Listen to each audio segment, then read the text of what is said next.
घर में केहू के बूढ़ पुरनिया होखे तो इतना अति ना करे के चाहिए कि लड़का घर छोड़ के चल जाता ना पतो चल जाओ अपना नहीं हो। इतना बूढ़ हो गुताओ तरन कि हम परेशान बनी। अब आगे प्रणाम भैया जी। अब बहुत परेशान लागत है देखो अब हमारा घर बुढ़ऊ बड़न माने अति को के छोड़ देले बड़ा रउआ के तो हमरा के ना पूरा घर भर के मेहरा रुसन के ऊ का भइल चाय उनका कहलन कि गरम चाही चाय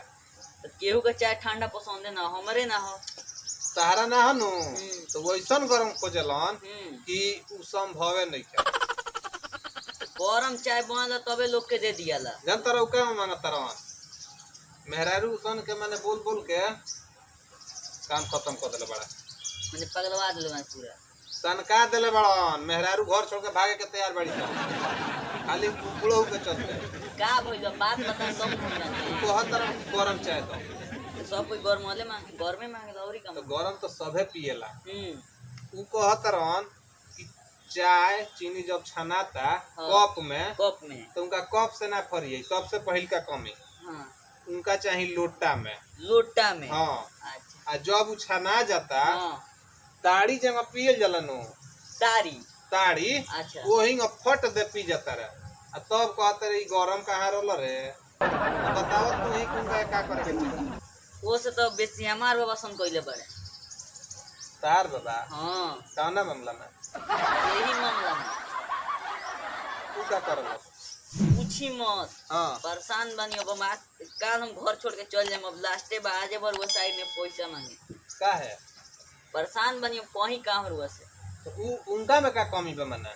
देखी जान तारा बूढ़ पुराने सब एक के खानी हो जालन दू जना दोस्ते न होलो हां होइलो उनकर देखी पहिल का कमी हां दूध पी लेता रे ठीक तो बढ़िया बात बा दूध पी लेता तो सुनी ना बतिया अच्छा दूध पी लेता रे हां चीनी ले लेता रे माने फाक लेता रे हां हां चाय पत्ती फाक लेता रे हां इलायची फाक लेता रे हां लवंग फाक लेता रे अच्छा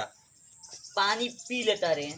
सब ई खइला के बाद पनिया पी लेता रे हां तब गैस चालू कर देता रे गैस चालू करके हां अब बैठ जाता वहीं पर हां डबकता पियता रे का तू हमार हार्ट फेल करवइबो माने तनी हार्ट फेल के बतिया नहीं के तो हार्ट फेल कहां से होई का तहार बाबा माने सब खा पी के गैस पर बैठ जाता रे उनका धोती नहीं जरत आ राउर बाबा छानते छानते पी लेता तो तू तो पी जाता रे परेजवा नहीं के जरत तो कहत रे ठंडे बा तू हां